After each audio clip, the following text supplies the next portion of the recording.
We're using version 3.28. In this demo, we will create a page. Right now, we have a page that is completely empty. Nothing is programmed on it. And the traditional way of programming a page is to select the button that you want to program, click the preset, the function, the IA slot, or the page select slot that you would like to assign to the button.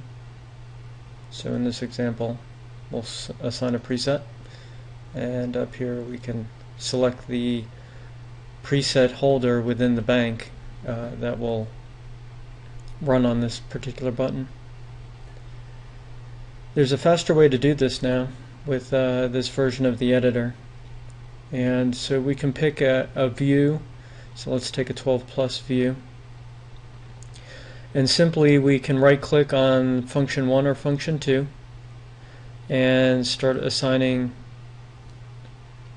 the functions that it will handle. So you can see I'm assigning preset holders onto the bottom row with no second function, and up here let's assign an IA, and I have a couple of Axe-Fx IAs already plugged in, so let's go ahead and put a delay on that one and a filter on that one, drive on that one. Let's put some more IAs up here. So you can see it's pretty straightforward. Is that a reverb?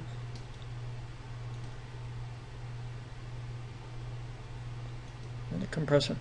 Okay, if we wanted to add, let's say we wanted the reverb down where the filter is, so we can go ahead and do our drag and drop, and if we just do a regular drag and drop, it'll swap the two, so you can see now reverb's down here, filter's up there.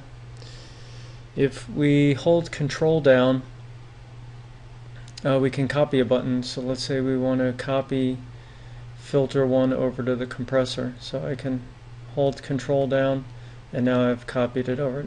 Probably it would have made more sense to put it down here. So we can go ahead and turn single functions on, and now if we drag and drop, we can now swap, and if I hit control, drag and drop, now it's a copy. Okay, I'm going to put this one back to a compressor. Okay, and let's put a function. Let's do a context up here, so that'll be bank up or bank down.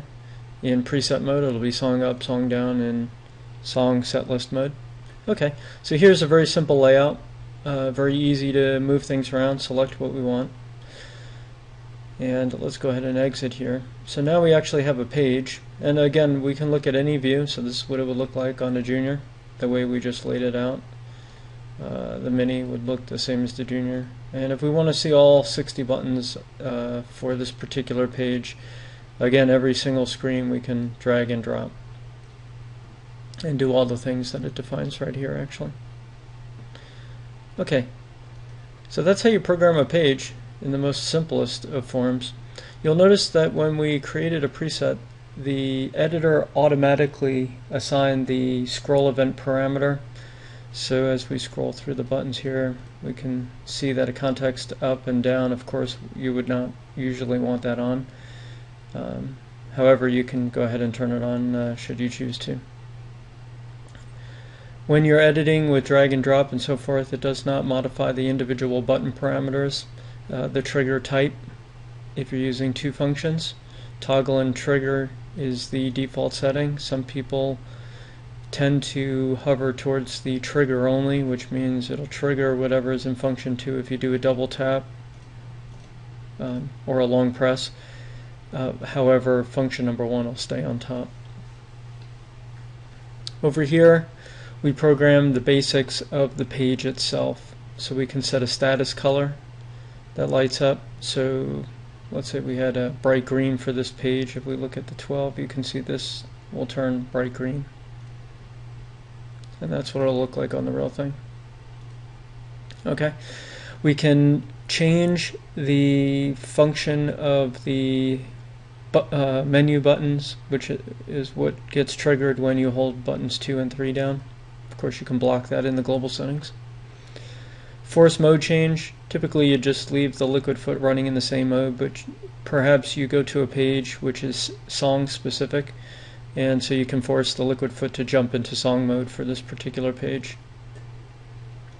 Set list mode, and then of course preset mode. IA slot to trigger on load. By the way, in this new editor, if you just hover the mouse over any of the parameters or labels, you'll get a help tag that tells you what those parameters do. So try that if you get stumped as to what a parameter is for. IA slot to trigger on load.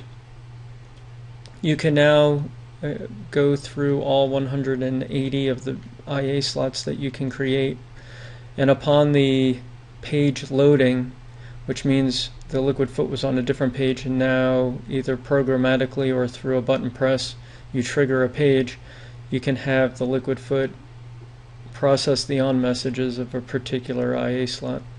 This might be handy if you want to create mute situations for a particular page, or all sorts of reasons why you would do that. If you do not want it to trigger for a particular page, just leave it at its default no IA trigger. You can change IA maps. Typically you would do this at a preset level. However, you can do it at a page level. And if you leave this parameter alone, it'll allow the presets to control it. If you set the parameter at a page level, it'll override anything done at on the presets and ignore the preset settings. And then in the global settings, we have preset colors defined for both function 1 and function 2. And on a page, you can override the global settings and go ahead and, for a particular page, change what color the presets are. If you override the global settings, then the preset colors for both function 1 presets and function 2 presets will be the same set of colors. Button press is specific to each button, and here you can have the button process immediately or wait for a release. So in this case we have one function, a bank down, if we were in preset mode. And with this parameter set as immediate, then as soon as we press the button, the command will trigger. If we do a wait for release, then you can hold the button down and the function will not trigger until you let go of the button. Now this might make more sense on presets where you might be playing, you have your foot down ready to go to change the preset, and you don't want it to trigger until you let go of the button. So many different, it's all based on the style of playing and what your preferences are. Now if you want all buttons to operate in a double tap mode, you can go ahead and press the force all buttons to double tap. If there are particular buttons that you want to enable double tap, so let's say this had a function on it as well, you can go ahead and turn this parameter on at a button level, and that will then allow this button to accept double tap messages to jump between the two functions.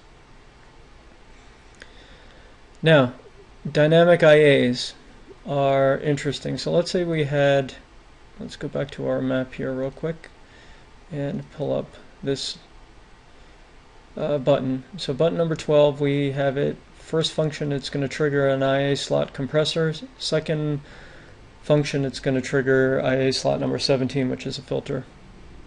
Now if we turn dynamic IAs on, then for all of the buttons that have IA switches on them, it's going to do something automatically for you. If it loads a preset during normal operation, either through song mode or just preset mode, and there's a compressor, this IA slot number 1 is either on or in bypass, then this button will automatically start off as a compressor. Now if you go to a page, a preset that does not have the compressor turned on, so it's in an off state, and it has a filter either in an on or a bypass state, then automatically this page will load with the filter as the active function because it knows for this particular preset you have a filter and you don't have a compressor.